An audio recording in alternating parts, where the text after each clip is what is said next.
Aqui estamos mais uma vez, continuando a leitura do livro O Voo da Esperança. Livro esse inspirado pelo espírito de Alberto Santos Dumont, escrito pelo médium Voine Wigner Sanchetin. Capítulo 6. O passado e a guerra. Corria o ano de 1944, nos dias em que a mais terrível das guerras ensanguentava os campos de toda a Europa. A Segunda Guerra Mundial, como lobo feroz, rugia devoradora, destroçando famílias, cidades e países, ameaçando o futuro da humanidade. O Brasil, então, era dirigido pelo pulso firme de Getúlio Dornelles Vargas, um grande estadista. O presidente, cujo coração era impregnado por profundo amor pela pátria brasileira, pressionado pelos donos do poder e por manifestações populares incitadas pela mídia facciosa, quase chorando, viu-se obrigado a assinar a declaração de guerra aos países do Eixo em 1942.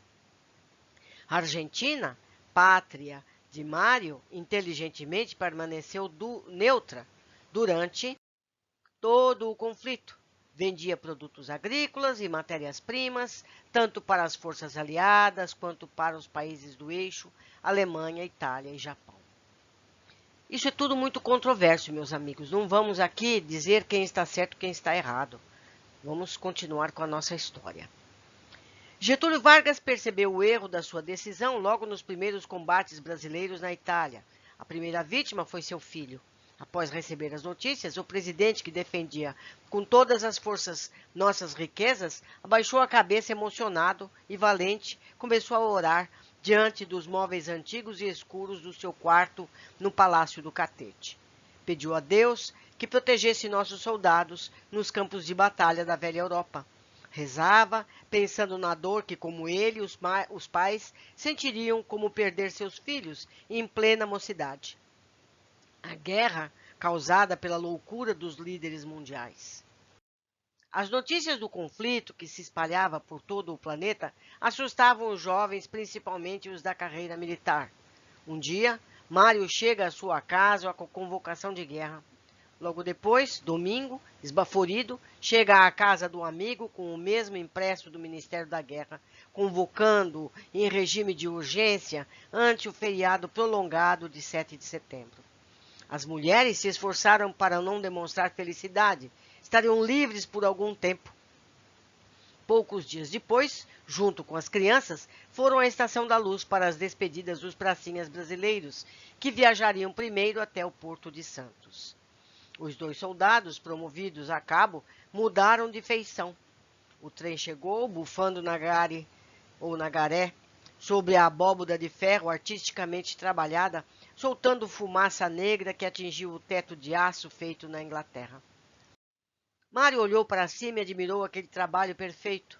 Muitos vagões estavam engatados na máquina possante e logo se encheram de jovens vestidos de verde, com um emblema amarelo nos ombros, uma cobra fumando cachimbo.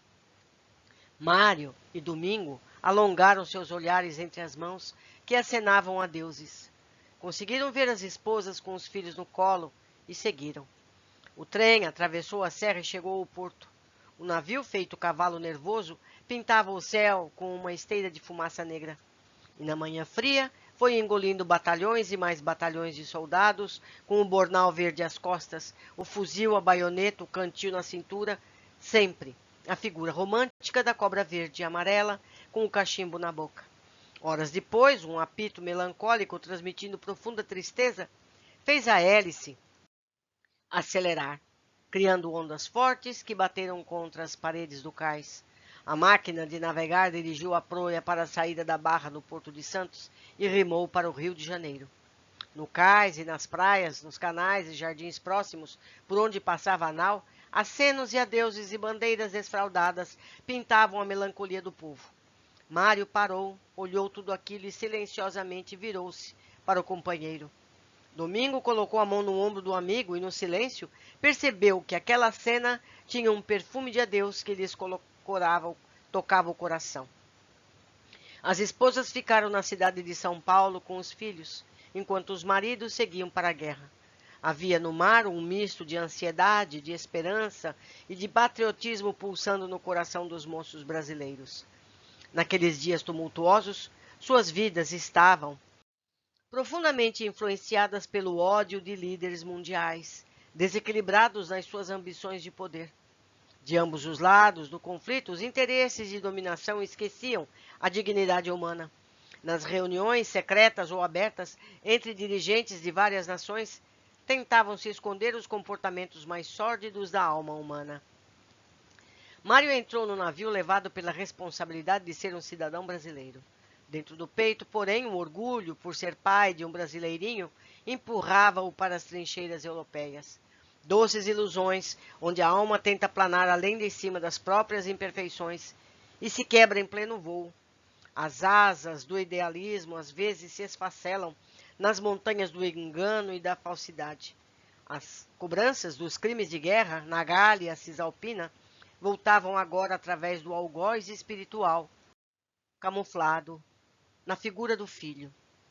A plantação de dor e destruição que Domingo fez nos campos da Gália era parecida com a de Mário.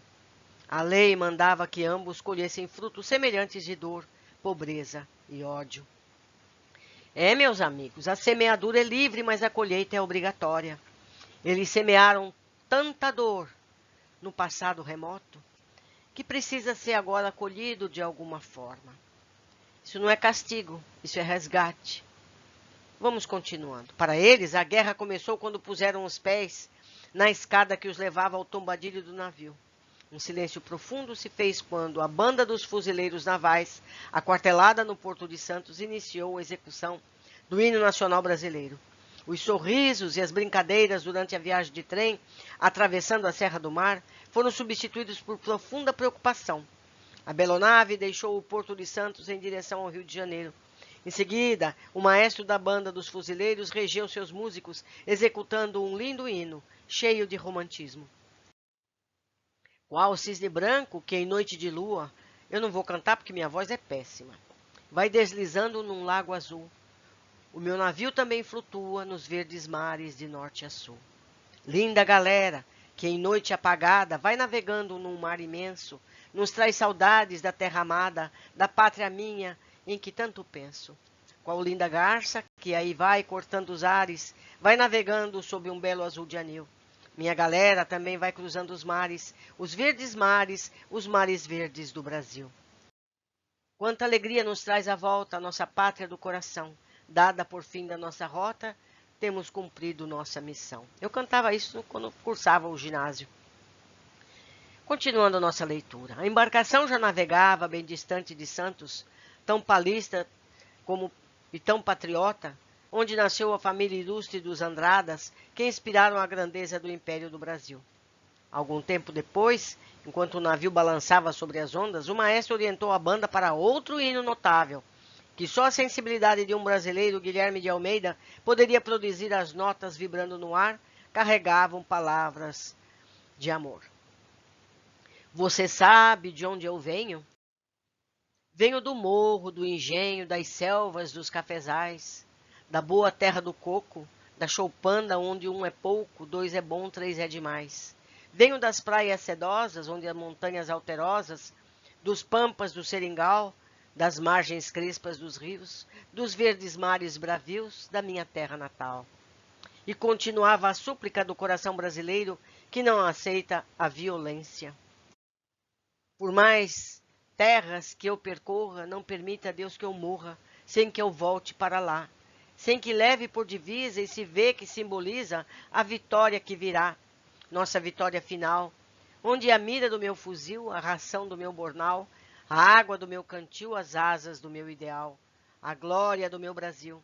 Eu venho da minha terra, da Casa Branca da Serra, do luar do meu sertão, venho de minha Maria, cujo nome principia na palma de minha mão. Braços mornos de Moema, lábios de mel de Iracema, estendidos para mim, ó minha terra querida, da Senhora Aparecida, do Senhor do Bonfim. Por mais terras que eu percorra, não permite Deus que eu morra, sem que eu volte para lá, sem que eu leve por divisa esse V, que simboliza a vitória que virá, nossa vitória final, que é a mira do meu fuzil, a ração do meu bornal, a água do meu cantil, as asas do meu ideal, a glória do meu Brasil. Você sabe de onde eu venho? É de uma pátria que eu tenho no bojo do meu violão, que de viver em meu peito foi até tomando jeito de um enorme coração. Deixei lá atrás meu terreiro, meu limão, meu limoeiro, meu pé de jacarandá, minha casa pequenina, lá no alto da colina onde canta o sabiá. Por mais terras que eu percorra, não permita, Deus, que eu morra, sem que eu volte para lá, sem que eu leve por divisa esse V que simboliza a vitória que virá. Nossa vitória final, que é a mira do meu fuzil, a ração do meu bornal, a água do meu coutil, as asas do meu ideal, a glória do meu Brasil. Venho do além deste monte, que ainda azula o horizonte, onde o nosso amor nasceu, do rancho que tinha ao lado um coqueiro que, coitado, de saudade já morreu. Venho do verde mais belo, do mais dourado amarelo, do azul mais cheio de luz, cheio de estrelas prateadas, que se ajoelham deslumbradas fazendo o sinal da cruz. Por mais terras que eu percorra, não permita, Deus, que eu morra, sem que eu volte para lá, sem que eu leve por divisa esse V que simboliza a vitória que virá, nossa vitória final, que é a mira do meu fuzil, a ração do meu bornal, a água do meu cantil, as asas do meu ideal, a glória do meu Brasil. Aquelas notas românticas ecoavam nas ondas do mar, levando a mensagem da expedição brasileira. Chegaram ao Rio de Janeiro, no cais os esperavam navios estadunidenses de grande capacidade de defesa para levarem os homens e os equipamentos pesados até a Europa. Quando o navio partiu, Mário e Domingo, apesar de estrangeiros, sentiam o quanto amavam o país que deixavam para trás. Mas a sensação de insegurança, como se bombas potentes estivessem sob o navio, causava-lhes medo. Navegar naquelas épocas tornava-se empreitada muito arriscada. A tensão aumentava dentro da embarcação quanto mais se aproximavam das costas do velho continente. Pelo estreito de Gibraltar, adentraram o mar Mediterrâneo como um imenso lago a banhar as costas da África e de muitos países da Europa. No Mediterrâneo, como se fora escultura de uma gigantesca bota, estava a velha Itália, antigo palco das lutas das legiões romanas, do império dominador e dos guerreiros iberos, celtas, gauleses e helvécios. Meus amigos, eles estão voltando. Estão voltando para as terras onde eles deixaram semeada tanta dor. A vida é assim. Continuando. Conforme se aproximavam do porto de Nápoles, Domingo e Mário percebiam dominar-lhes a sensação do já visto, o déjà vu, que não sabiam direito de onde vinha. Eram recordações que nasciam das profundezas do ser, no subconsciente espiritual, onde ficavam gravadas eternamente as lembranças dos nossos erros do passado. Quando nos desviamos dos caminhos do amor, aquela região italiana fazia parte da antiga Gália, onde aqueles espíritos que ali haviam semeado dor e desespero voltavam para colher desespero e dor. Fechavam-se as cortinas do palco na terra da Gália, mas restaram guardadas no coração lições que lhe serviriam de farol para as vidas futuras. Quanto mais próximos às terras da Itália, mais insegurança aumentava. Perto do porto de Nápoles, uma esquadrilha de aviões da Luftwaffe, a Força Aérea Alemã, passa voando baixo em direção ao norte, símbolo do nazismo sob as asas nas laterais das máquinas voadoras, feitas para matar e destruir. Dá uma profunda sensação de medo aos poucos soldados que estavam trabalhando no tombadilho do navio. Mário e Domingo sentem exatamente a mesma comoção dos habitantes das vilas e cidades da Gália, quando percebiam no horizonte o estandarte verde, vermelho e preto, com a figura de um leão de aspecto feroz. Subitamente, os dois amigos experimentavam um sentimento estranho que parece envolver-lhes as entranhas do subconsciente, como uma faísca mental. Surgem-lhes cenas rápidas de combates nos campos da Gália Cisalpina, sob o comando das forças romanas. Conscientemente estavam agora sob o comando dos romanos modernos, muito parecido com os de Roma. O 5º Exército estadunidense ficaram petrificados esperando que a esquadrilha alemã voltasse, fazendo um arco nos céus para atacá-los. Mas os aviões seguiram, deixando no horizonte pequenos pontos que foram desaparecendo como estragados pelas nuvens daquela manhã de setembro. A saudade do Brasil, apesar do pouco tempo de ausência, doía-lhes no peito, machucando o coração. Palavras do hino vieram-lhes à mente como se sopradas pelo vento. Você sabe de onde venho? Vendo do morro, do engenho, por mais terras que eu percorra, não permita Deus que eu morra sem que eu volte para lá. Passado o susto com as aeronaves alemãs, ainda havia possibilidade de ataques de submarinos. Os aviões visíveis amedrontavam menos. A tripulação do navio e os soldados brasileiros colocaram os coletes salva-vidas e continuaram rumando na direção de Nápoles. Um silêncio pesado tomou conta da embarcação. Falava-se o mínimo necessário. A tensão crescia. De repente, a fumaça das chaminés aumentou, acionando o apito que avisava a aproximação do porto, já sob o domínio das forças aliadas, juntamente com a cidade. Havia no cais dezenas de embarcações, encouraçados, destroyers e de vez em quando um ou outro submarino vindo à tona na tarefa de proteger o lugar contra novos barcos inimigos. O general Mascarenhas de Moraes, comandante das forças brasileiras, lá estava à espera de nossos valentes rapazes. Enquanto a embarcação ancorava, cordas gigantescas eram amarradas aos troncos de aço fincados nas muralhas de cimento do cais. 20 tiros de canhão saudaram a chegada. Assim que as armas silenciaram, a banda à borda começou a tocar o hino nacional brasileiro. A soldadesca, carregando nos ombros e nas costas os embornais, os cantis, os fuzis e todo o equipamento de guerra, tomou o tombadilho. Em seguida, começaram a cantar o hino à bandeira. Salve lindo pendão da esperança, salve símbolo augusto da paz. Tua nobre presença, a lembrança, a grandeza da pátria nos traz. Recebe o afeto que se encerra em nosso peito juvenil, querido símbolo da terra, da amada terra do Brasil. Em teu seio formoso retratas este céu de puríssimo azul, a verdura sem par destas matas, o esplendor do Cruzeiro do Sul. Recebe o afeto que se encerra em nosso peito juvenil, querido símbolo da terra, da amada terra do Brasil. Contemplando o teu vulto sagrado, compreendemos o nosso dever, e o Brasil, por seus filhos amado, poderoso e feliz há de ser.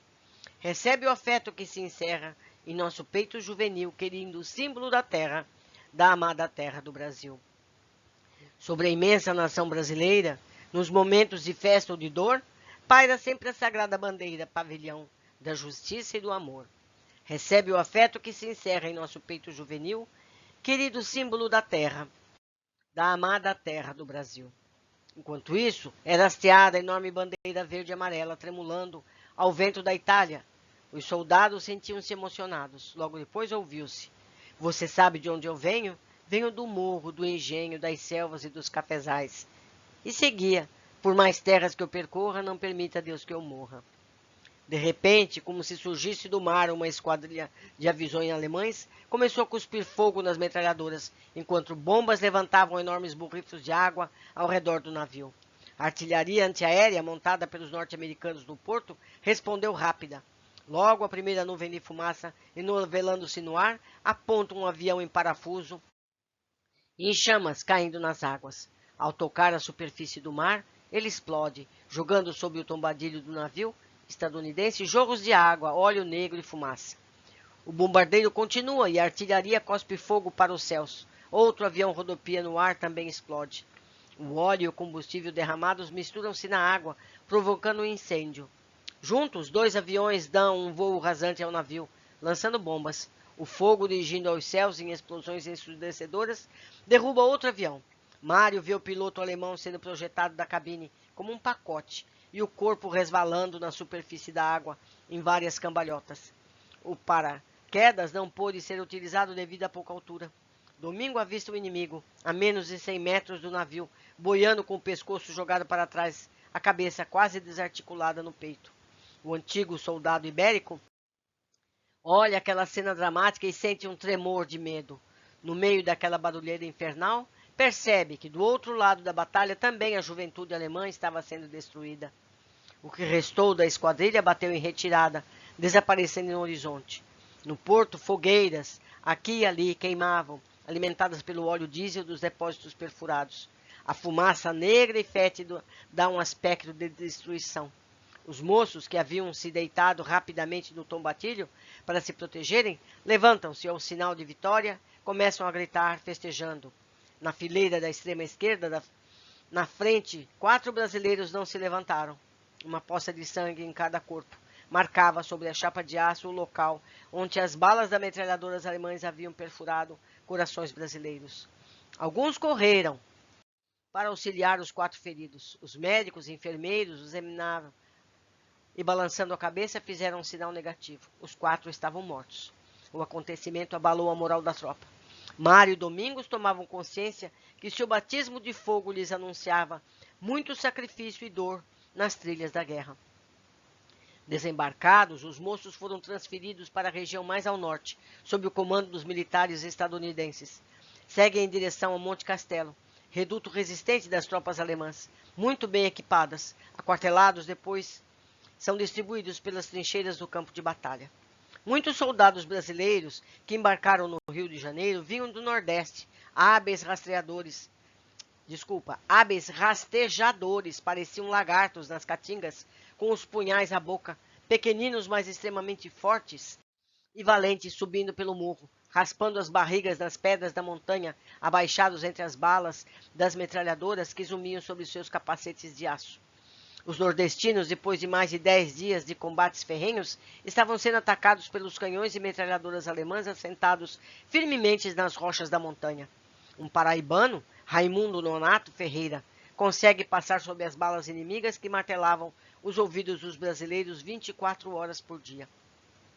O soldado muito ágil entra na casamata alemã e, com golpe certeiro, mata o atirador da metralhadora. Toma posse dela. Fica de tocaia por muito tempo estudando como atacar os alemães. Com a astúcia da onça das selvas brasileiras, aprendeu rapidamente como manejar a máquina.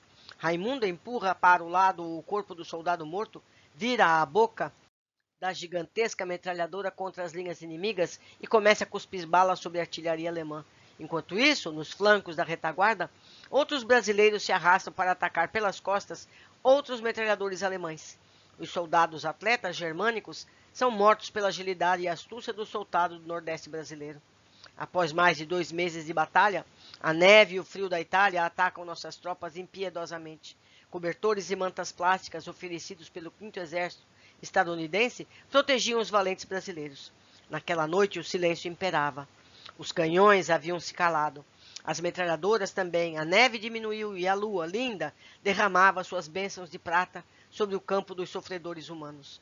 Aproveitando a luz natural, os artilheiros soldados brasileiros, que haviam assaltado as casamatas e dominado algumas metralhadoras e canhões, começaram a cuspir fogo sobre os alemães. Pressionados pela violência do ataque das próprias metralhadoras que destroem ao pé do monte, muitos alemães vão se entregando como prisioneiros.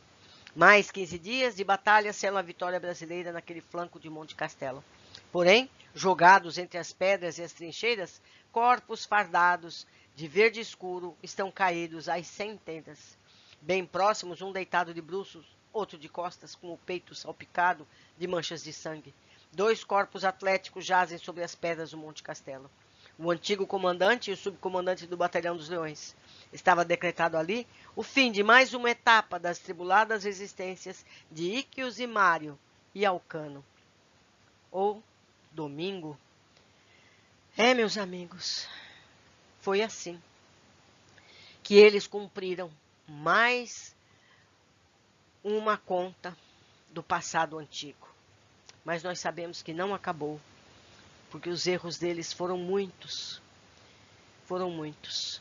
Que todas essas coisas nos sirvam de lições e entendimento para as coisas que a gente vê no dia a dia, ainda hoje, quando pessoas conhecidas, nossas, perdem a vida em situações similares à guerra, ou então tem traumas terríveis, mesmo um acidente na cidade, no carro seu, pode ser um resgate de um passado brutal, como os dos nossos personagens dessa história. Terminamos aqui mais um capítulo e eu espero todos vocês para continuarmos com esse conhecimento. Um abraço grande e até a próxima.